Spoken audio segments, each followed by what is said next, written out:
Okay, welcome. Our participants to today's personal storytelling training. We're keeping things super low key today, hosting a closed training to let folks know how to tell their stories, one way to tell your story as we get ready to launch our Northwest Side Stories project. Just so y'all know, my name is Raisha Farmer. I'm the community-based building organizer here at the African American Roundtable. What that means is that I organize primarily on the Northwest side of Milwaukee, build relationships there, get to understand what community safety looks like to folks who live on Milwaukee's Northwest side.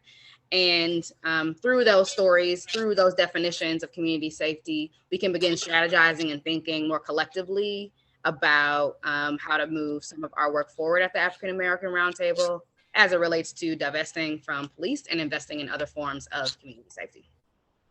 So as an extension of that work, myself and our digital organizer, Jordan Terry, launched a social media campaign called Northwest Side Stories, meaning we just want to hear what folks are living on the Northwest side, what they're doing, and more about what safety looks like to them. And we thought it makes sense for us to have a training then so folks know a little bit more about how to tell that story. So I'll jump right into things. The storytelling model that I'm using tonight is inspired by the Public Interest Network. It has 5 components, meaning which are to tell the story of the problem, flesh out what the solution to that problem is, talk a little bit about why the location in which you're working to address that problem matters, why the time that you are taking to address that problem matters, and why other folks should be interested in solving that problem with you. So I'll just flesh out these pieces a little bit more quickly here and show some examples, some lengthy examples. Of course, this plays out in short form when you're actually telling your story. So when you're telling the story of the problem, we bolded story because we want it to be anecdotal. You should be fleshing out really like what the problem looks like as you're telling the story of the problem, maybe using some personal examples. Wherever you can illustrate things would be helpful. Talk about a story that you heard or that you experienced yourself. So that's telling the story of the problem. The second piece is to flesh out the solution. And so folks will hear your story and say, well, what are we supposed to do about that? You could talk a little bit about the work that you're doing, about work that you're hearing others doing. The key point is to mention actions, right? So how do we address the problem of world hunger? We host food pantries, maybe. How do we address the problem of homelessness? We get the city to invest in homeless shelters, something like that. And then you want to pronounce why the location in which you're organizing and you're working to address this problem matters. So what makes it so critical to address something like world hunger in the city of Milwaukee? Why should we be working in food pantries here in Milwaukee? Because Milwaukee has a huge homeless problem and a lot of those folks go without meals, and food deserts are rampant here in Milwaukee. And so you can begin to talk about the impact that addressing a problem like the one you're focusing on will have on your backyard. After that, you want to explain a little bit about why now, why this current time matters so much. Like world hunger has been a thing for forever. And so why here in 2021 does it matter for me to address world hunger, for example? Well, because how much longer? If not, then, or if not now, then when? There's a bunch of other things you could say about now in terms of any specific problem, but you're just going to speak to the urgency of the issue and what impact could be had if you begin addressing that issue at that moment or in the next couple weeks.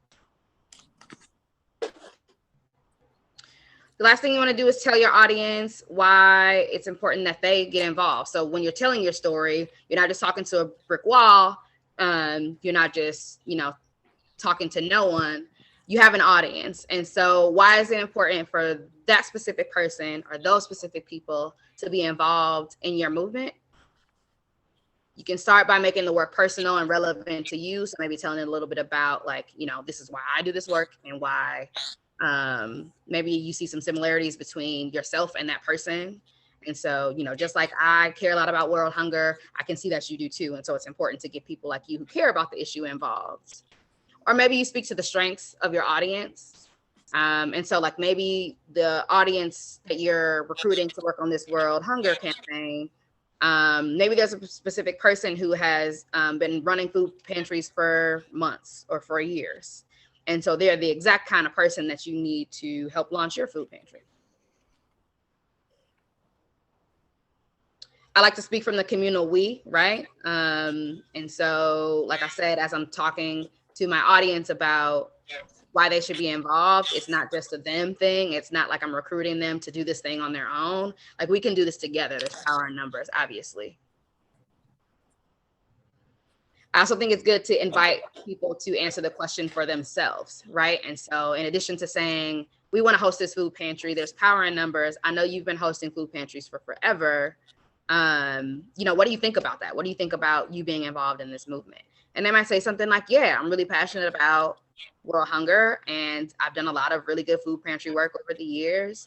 And, you know, at this specific food pantry, we serve this many people, and we really help to bring this change to this area. They might begin to just tell you a little bit more about their story, and I begin to identify their story within yours as you're recruiting them. So use a communal we and invite folks to answer the why them question for themselves. And then make the call to action. You know, from there, you know, we've talked a lot about why this issue is important and why we should all be getting involved here on it now through the food pantry. Can we set up a meeting next week to start talking about that food pantry? Or we have our first food pantry session next week, Wednesday. Will you be there at 10 a.m. at X location? But making that call to action is the final step. And so I want to take a couple minutes to distinguish between like what's a pretty decent example versus what's a pretty trash example, right? And so I'll, in a little bit of time here, I'll work to talk through, you know, the work of the African American Roundtable around divesting from police, sort of what my personal story is as I'm doing that work and what story I'm telling as I'm talking to people about it. But first, like, let me give you a not so great example of that. So, and these are stories that can be told on social media, right? I've done these social media for social justice trainings in the past on social media. I've done like lives in the past for social media, just talking about issues I care about. And these conversations happen on social media all the time. One not so great example of a few people trying to tell a story. I saw maybe 2 days ago, one of my Facebook friends asked, like, what do y'all think will happen if we defund police? If we divest from police, what do y'all think will happen? And I was excited because I'm like, okay, people are having this conversation. And I don't expect anybody to be on the same page by any means. Like, it's a tough conversation to have. But I was surprised at how like minimal people's responses were, right? Like I'm looking in the comments and folks are just like, oh, the same thing will be happening, you know, if not worse in terms of crime, or just like not really taking the time to flesh out, like, here's what I would like to see. Here's my vision, right? Like, what does that look like? And so that's one example of like, you know, telling the story of a problem or the story of a solution or the story of possibilities without really telling the story, right? You're not really fleshing things out. In contrast to that, here's a long-winded example from me. You want to be a good storyteller, obviously, and have a plan. So sometimes it's just worth taking time to write this stuff out. Obviously, it'll look longer as you see the slides than it would be if I'm just telling the story. So if I'm telling the story of the problem of the police having so much money, I would say things like, you know, over the past 4 years between 2016 and 2014, Milwaukee's police department has steadily received about $300 million per year. And on top of that, they received $20 million. So that's about $320 million a year that police receive, which is about 46% of the city's budget. That's a lot of freaking money. Meanwhile, our like health services or lack thereof, our libraries, our schools, other neighborhood departments receive not even 5% of the budget if we add it all up, right? And that's less than $1 million spent on each department per year. So if the police department can receive $320 million, why can't our libraries receive, you know, a few couple million, 10 million? And, the disparities in spending show in our communities as we see families struggling to receive childcare, adequate education for children. I hear all the time about how kids don't have enough stuff to do. And so they're doing things like stealing cars and whatever have you. They don't have food access. They don't have mental or regular healthcare access. All these things are showing the lack of funding that our neighborhood services have versus the community budget, or versus the police budget, I'm sorry. On top of that, police ultimately don't keep us safe. Like, they get so much money every year.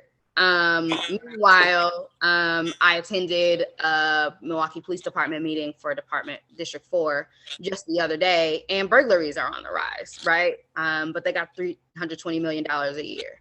They also don't do a good job of making us feel safe, right? Like the amount of anxiety and frustration and like instant angst that a lot of folks feel when they see police, when police are present heavily, just does a lot to show that we don't feel safe, right? Obviously, if we feel that anxiety in our bones, we don't feel safe. In addition, a lot of police response is exactly that. It's response. It's reactionary. It's not doing much to prevent the types of crime or risks or unsafe feelings that buying into some of these other neighborhood services would help to prevent. And so that being said, the African American Roundtable is doing quite a few things. First, we have our Liberate MKE campaign, which has won over $1 million to go back into wages for young people, emergency housing, and violence prevention. So we've seen that divesting from police and investing in other forms of community safety is possible, right? And since we know a glimpse of what that looks like, we're encouraging folks to have conversations and just begin reimagining what it feels like to be free. What could community look like if we invested more into neighborhood services? What are the other places that we can invest in? What does it look like for us as residents, as neighbors, to be accountable toward and to be responsible for one another as opposed to police? A number of other questions to help you think about that. And we've begun doing that in a few different places. We just had a canvas on Saturday in one of the neighborhoods on the Northwest Side and had a lot of interesting conversations around what safety looks like, specifically for youth services. We are planning to host some of our own events, either in partnership with other community members who are hosting events and we attend, or hosting our own brand new things on the Northwest Side. And we're doing this Northwest Side Stories project that I started to mention and we'll tell you a little bit about later. Ultimately, that Northwest Side Stories project, and what I'm hoping people get out of this training, is that you can do a lot just by sharing your story with people, right? So like one way to get people to think about defunding police is to just share what you think is the reason to defund police. Share what you think defunding police could look like. And using social media as a strategy to do that is really unique and pivotal, especially in this day and age. And so there's a couple other things we can talk about, right? Like, yeah, cool. Like, maybe police don't need as much money as they get. Maybe there are alternatives to investing in police, and telling our story is one way to begin thinking about how to do that. But like, this is happening all over the city, or all over the country. Why does this matter in Milwaukee? First and foremost, many of other cities, I think Detroit is one of them recently, that are starting to see some results, have started to have divestment conversations, have started to put into practice divestment. And we're starting to see some results from that. In addition, the country has its eye on Milwaukee from the protests last year following the murder of George Floyd, from the voting catastrophe that happened last year. And so like, people are paying attention to us anyway, and we have the opportunity to lead by example here.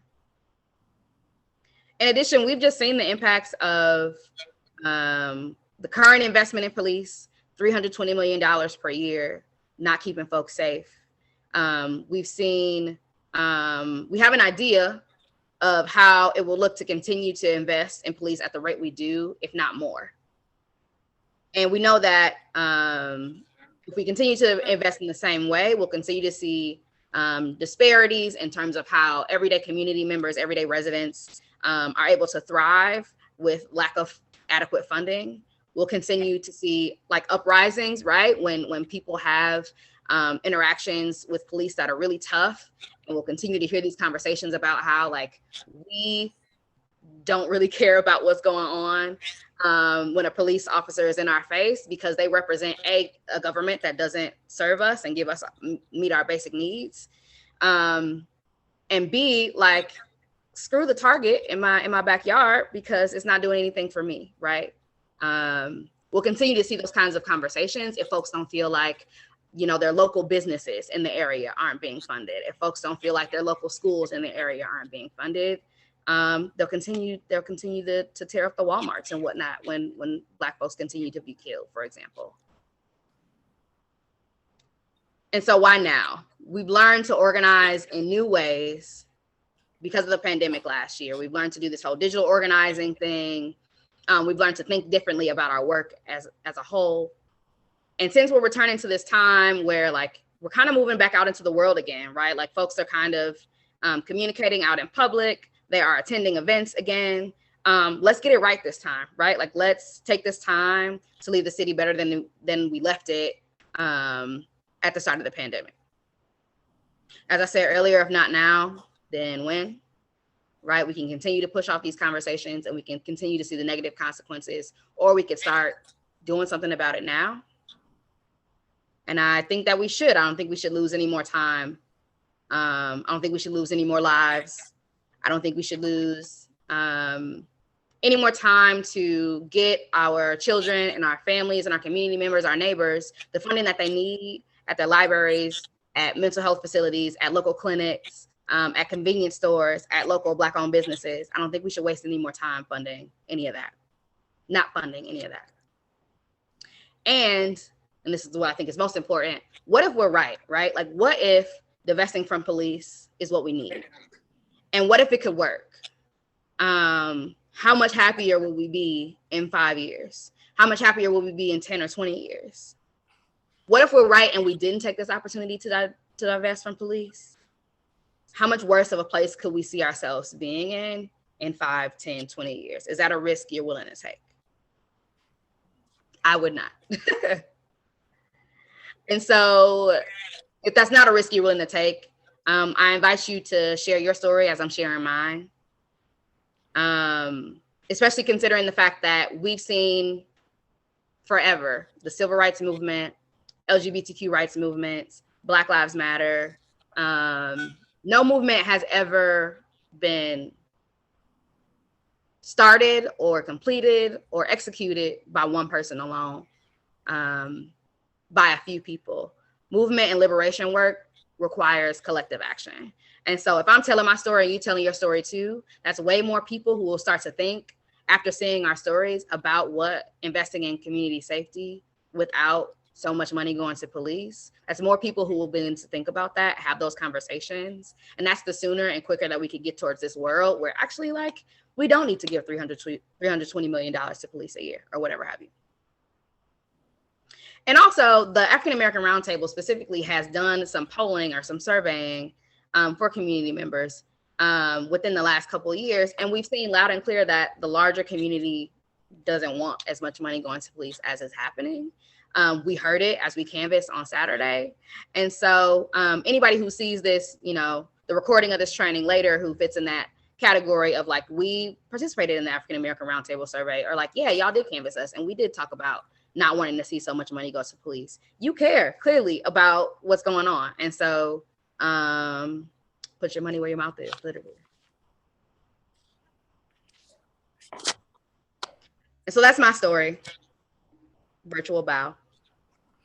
And so I want to take some time to work with our couple participants here to hear a little bit about their stories. So I'm going to stop sharing my screen now. Or I guess I'll continue to share a little bit. And then let's chat as a group here. Alex and Derek, thank you for being here today and agreeing to participate in this training with me. Any questions before we talk a little bit? No. Cool. Not for me. So what do you guys think? Like, is there an issue, and it could be the defund conversation, it could not, but are there any particular issues that y'all are working on or that you care about that we could sort of workshop crafting a story around right now? So, I can't hear if he's talking, but I'll speak up. The defunding the police. Okay. The very same topic. So I run into objections. And so I've kind of crafted something similar. I think I've watched a video before from you guys. It was a guy, I think Devin, or another person, about storytelling. Got it. And some of the common things I run into are like getting over their objections. And so I tried to make it so they're for this. So as opposed to saying, hey, are you defunding the police or bringing up defunding the police, as opposed to defunding the police, I upspeak the other things that would happen in the community. Hey, are you for more mental health services? We're thinking about more health services, blah, et cetera, et cetera. But I just took some notes. I was taking some notes on the things that you were saying, and I really liked it. I think it may be worthwhile for me to, is there somewhere where I would learn these talk? Well, yeah, I can do the research. Talking points and memorizing some of these statistics, so I would have something to say back. Yeah. More valuable. Yeah, definitely. I think, after this training, like, let's you and I connect, and I can get you some of the resources that we use for sure as we're having these conversations. But yeah, definitely I think that's the first part of at least for this defund conversation, because it's tough, right? Like, not everybody is gung-ho about defunding police. And if they are, they have a hard time understanding how or why. And so talking about, first of all, where's our money going, right? Because a lot of folks don't know exactly where the money goes. Talking about, alternatively, here's some other things that we could fund, because folks don't know what other options are. I think you got that right. I dropped into the chat sort of the 5 components. I'm gonna check in with Derek. Do you think you could take some time to craft a mini story with those components in the chat? Yeah. Cool. I don't know. Thank you, Alex. Yep. What up, Derek?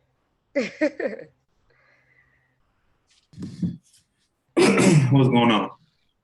I think, as we speak, I struggle with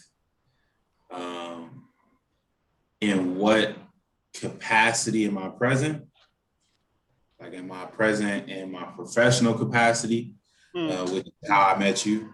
Or am I present in, my personal capacity? If I'm present in my personal capacity, a conversation about defunding the police becomes a lot easier. In my professional capacity, obviously, there are some challenges there.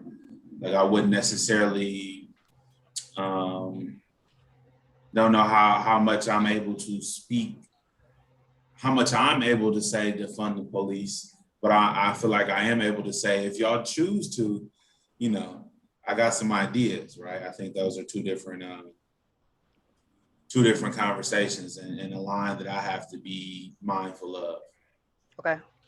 Yeah, I think that's up to you to decide what hat you want to wear in this meeting and to articulate. Remember, this is recorded, so you could articulate that. But also, as you're working to craft a story, remember, just for this practice, it doesn't have to be about defunding police. It could be about world hunger. It could be about teen pregnancy. It could be about sex education. It could be about more money to dolphins. I don't know. What are the other things you care about that are worth crafting a story around right here, right now?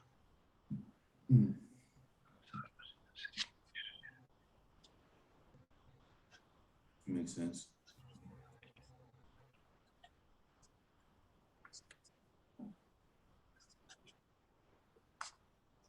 So I see y'all brains are moving. I'm gonna give you guys a couple minutes and pause the recording. So I'm gonna give y'all a couple minutes to work through those things, and then we'll come back and tell those stories. All right. Have you tried? What's up, Alex? Trying to frame this conversation of defunding the police about in the budgeting. Oh yeah, of course. About just purely budgeting and then investing in the city resources. Yes. Yep, that's exactly how we like to have these conversations. I like sort of 3 buckets in terms of community resources: is libraries, neighborhood services, and something else is almost 6 o'clock and my brain is scrambled. I remember you saying it was less than 5% of the budget. Yep. So less than 5% if you put even those three categories together. So I think it's like 1.2 here, 2.3 there. You know what I mean? Yeah. 6.4. Does that answer your question? It does. Cool. If the projected police's budget with overtime is 320 million, so 2%, that's 6.4. That's nearly double what they already allocate for the libraries and those services, right? Wow. All right. That's a good observation too. So let's bring it back. Let's hear some examples. It's probably fairest, Alex, if you go first, since you started working on this before Derek did. Is that cool? Yeah, that's fine. That's cool. Okay, so in stating the problem, where I typically, well, let me frame this first. Where I typically end up having these conversations are in professional settings. So it's a little bit highbrow, and it's just different folks that I end up talking to. So in framing it, I think in first identifying the problem, I'd say, hey, my name is Alex. I'd like to start this conversation. I like to have a conversation with you about the city budgeting. Like, you have a northwest side story. Have you ever heard of it? And then I give a slight bio of myself. Hey, I'm from the northwest side of Milwaukee. I grew up on 40th and Burleigh. I think one of those things that I come from a family that has a law enforcement officer in it. I think that's one of those things that allows me to push a little further. So I put that in that. What I find is the why now. So there is no later for me. There is no later. There's never a later. Why wait? It's a more pertinent question for me. So I find that hard to be able to come up with a question that would relate to somebody else. And when saying why now, maybe, what do you think about leading questions? So if I were to, an example, what do you think about leading with leading questions when it comes to asking about the why now? I guess I want to hear more. So like, I can sort of tell you what I do as I'm having these conversations, and you tell me if this is what you mean or if you mean something entirely different. If I'm having these conversations, I'll say like, here's what AART does to get people thinking about this defund conversation, and just pause and let people reflect on that or respond to that, right? Because naturally, yeah, silence is golden, man. A pause, right. And so I would say like, you know, the Our Liberate MKE campaign is launching again on Juneteenth at the Juneteenth Day Parade here in Milwaukee. You know, last year we were pushing for a $75 million divestment. We didn't get as much as we wanted, but we got $1 million divested from police, and we put that money into money that could be spent to pay people when they're working jobs, to go towards recreational services. What do you think? What do you think about that? Yeah, and a pause. Yeah, that's really good. I liked it. Yeah. And so, go ahead. I skipped the solution part. So first, the problem. My name is Alex. I'd like to have a conversation with you about the city's budget. What do you know about the investing in the city? How it's kind of splits this pie? Do you know anything about that? Pause. Last year, I worked with this. Last year, different community organizations were working on divestments in the police department and reallocating funds. I know that sounds a little weird, but let me get to you what I mean by that. So did you know, so projections expect I remember reading that like the Black demographic is projected to have a familial wealth of like $0 by 2050. So did you know that? So that's one of the part of the problems. And by divesting some of this, and by divesting some of these millions of dollars, I'd be able to add in investing into libraries, schools, and leisure activities for youth. I just had to find the correlation to the benefits that I would add into my conversation. So that leads to whatever wealth growth or blah. Yep, and these things take time to build. That makes sense. Yeah. So, state problem solution. Why now? Yeah, the why now. Yeah, I'd have to wait. I have to let them come up with an answer with the why now. Cool, that could work. I'm hearing you say The problem is that Black folks are projected to have basically no generational wealth in a certain amount of time, and that's a problem to me. The solution is like we can invest in young people who may be our future, and I'm kind of putting words in your mouth, but this is the way you could frame it, right? Like the solution is to invest in young people. Young people are our future. We've been saying that for literal centuries, and if we invest in young Black folks now, give them the education, the jobs training, the ability to cultivate their skills in these recreational programs, who knows what they could be and what wealth they could generate when they're our age, right? And I don't think it makes sense to wait at all, right? Like we got to get ahead of this now, because young people are growing now, right? And so there's no reason to wait to tap into them and to invest in them, right? And you can continue having conversations about that, and eventually you'll get to a point where you say, especially young folks in Milwaukee or wherever you live, I'm putting information on your ID for you, but especially young folks in where I live, I care about for XYZ reason, and I need you to be a part of that movement because XYZ, you'll get there. These things take time to craft. Yeah, no. And we do the budget is annual, so we need to start working on it now if we're going to get into it by that time. There you go. Did you know the police budget is $320 million? Just 2% of that would double our investment nearly in youth, our future right now. That's fair. And helping people to see that gradual, like I don't need you to take the whole 320 million away today or tomorrow or this year or next year. But gradually thinking about how we can invest those monies into other places makes sense to most people. Cool. Thank you, Alex. That was dope. How you feel? Feel good?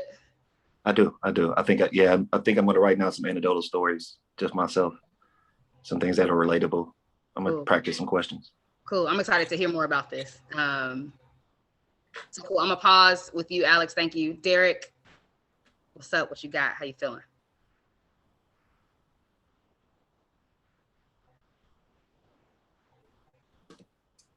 My bad. I'm good. Penelope. I think I would frame it.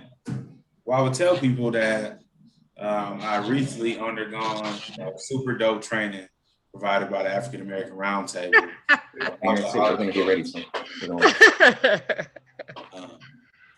And in that training, they outlined 5 major components that should be used to best convey a message or to tell a story. First of which being, what is your problem? Today, the problem that I would like to address is the lack of investment into the city's northwest side as a whole. I think that has always been an underspoken issue, and we're all familiar with the connotation of out of sight, out of mind, right? How much time do we naturally spend on the northwest side of the city? How many times have you gone to the Bucks game on the northwest side of the city? How many times have you gone skating on the northwest side of the city? You don't, because the northwest side of the city simply doesn't have those resources, don't have those kind of eyes on it, and consequently has always been underinvested in. I think the solution is to simply invest wisely and amplify resources that do exist, have honest conversations, and then begin to put in the work to create new resources. The third component listed in the training was why now? And not to be corny or to quote, any powerful Black movie, but the time for change is always now, and I think we know that. Gentrification continues to be a force in our city, continues to force continues to force under-resourced people further and further into the city's northwest side, as if it's not a powder keg that's waiting to blow. We've seen this. We'll see this pretty soon in the Hillside area. We've seen the Marquette area continue to expand out. We continue to see areas that have historically been, inhabited with African American people now look a lot different. And that leaves us mostly stuck on the northwest side of the city and other pockets of the city that are, in similar situations. Why here? I would say that it is an area in need, obviously, and has all the elements of need, right? Struggling schools, limited employment opportunities, lack of recreational activities for youth, and lack of transportation. I think those are all issues that would lead anybody towards crime or towards other solutions that may not be best for the whole. I wish I had statistics, but as somebody who's worked with youth for a very long time, I know there's a very high rate of auto theft that occurs on the northwest side of the city. And I, not to say that it makes sense, but it almost does, right? If you lived on the side of the city with no transportation, no resources, no sidewalks in a lot of these neighborhoods, right? If you go up Fond du Lac and hit those apartment units or continue to go towards the Hunnits, right? You won't find many YMCAs, you won't find many Boys and Girls Clubs, you won't find many things to do at all for a young person besides mischief. And that's often what they find. And at some point I would transition to the last point being why me. I think, professionally, I have strong position as a senior director of program at the Silver Spring Neighborhood Center to continue to amplify our efforts and reach further into the city's northwest side and provide some solutions, provide employment opportunities, engagement opportunities. And I also believe that I'm in good position, and because I'm smart enough to know that we cannot do it ourselves, right? There has to be new players at the table. There has to be new angles and people that see things that we may not see and are in places that we might not be in order to achieve what we want to achieve. Beautiful. And taking it even further, Derek, the last section is not only why you as in yourself, but why you as in the audience, right? So maybe it's the young people that you work with on a day-to-day. Maybe it's some partners or some funders who buy into your work or who you collaborate with. Maybe it's the everyday person walking down the street. Maybe it's somebody who don't live on the northwest side, but is interested in this issue, right? Thinking about how to have that conversation with them in terms of what's your stake in this, or what's your value in this, or what skill or benefit do you bring if you become a part of the movement? Why is it that you're a part of it? So you can keep thinking about that, but I'm ready to join y'all's movements today, right now. What do I do? Right. But no, these are telling your story is a recruitment tool. It's how you get people engaged in the work that you're doing and caring about the issues that you care about. And y'all did that in 5-10 minutes. So in 5-10 minutes more, you could have a first draft of your story, and you could go hop on Facebook Live tonight. You could, tell this story in your meeting tomorrow morning. These are things that you can start doing right now to address issues, just telling your story, right?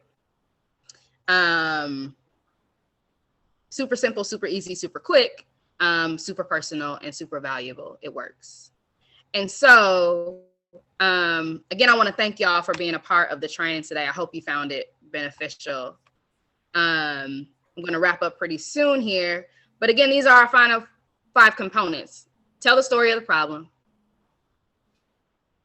And let me make sure I'm sharing my screen, because I feel like I am not. Nope.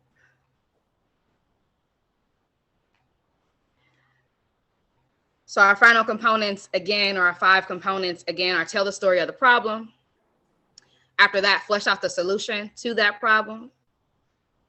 After that, tell people why here, why Milwaukee, why South Dakota, why Canada, why wherever you are working on this issue deserves for somebody to address that issue in that area. Why is it so critical? Why now?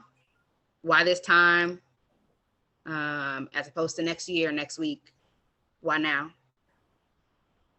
And why you? Why is it important for other people to get involved in the movement, right? We're doing the work, or we're interested in the work. We're researching, we're Google searching, or whatever we're doing, but why is it important that other people do that same thing? We're telling our stories. Why is it important that other people do that same thing and tell their stories?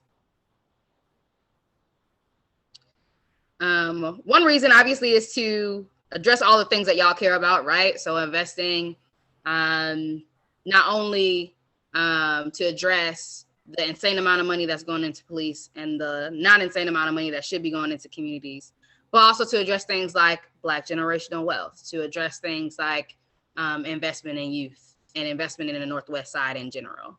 In addition to those issues and all the other things that people could want to donate to cats, to lead problems, to the potholes, to whatever, we have this opportunity for folks to practice telling their stories. And the thing that we hope that folks will want to be a part of, because telling stories is powerful. We call it our Northwest Side Stories series.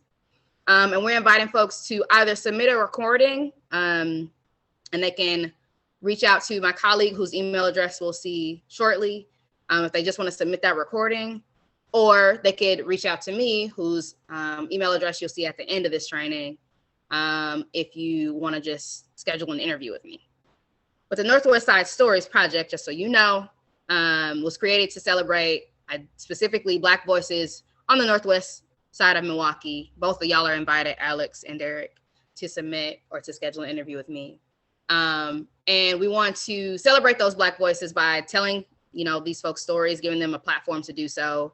You can promote, your businesses. You can promote the work that you're doing in community. You can promote the work of young people that you work with. You can promote the work that's happening on, in the corporate world. Or I know Alex said he works with some more sophisticated folks, and so you could talk about the work that you're doing in those communities too. But either way, we want to hear from you, and we want to promote that story on social media. We'd ask you to submit a headshot, either send in a recorded interview or fill out a little form that we have, including a consent form, and share that with us. And then we'd make it all pretty and nice, and then share it out in the world via the African American Roundtable social media. And we'd obviously let you preview that before we posted it. And then we just ask you to share with 10 more folks, because one of the visions, in addition to just telling the stories, right, and breaking some stigmas and building a narrative and like identifying what community safety looks like to folks, one of the goals is to build community where we have had none for so long, right? Derek sort of started to talk about this in his story. The last 20 years or so, the Northwest side of Milwaukee has seen so much divestment, right? There's no more skating rinks, et cetera, et cetera. There's no more of these opportunities for young people or for families or for people in general really to commune and be. And that's been especially made difficult by the pandemic that we experienced the last year and a half, right? Not only was there no place to be, there was orders in our state that we probably shouldn't be if we wanted to keep each other safe and healthy.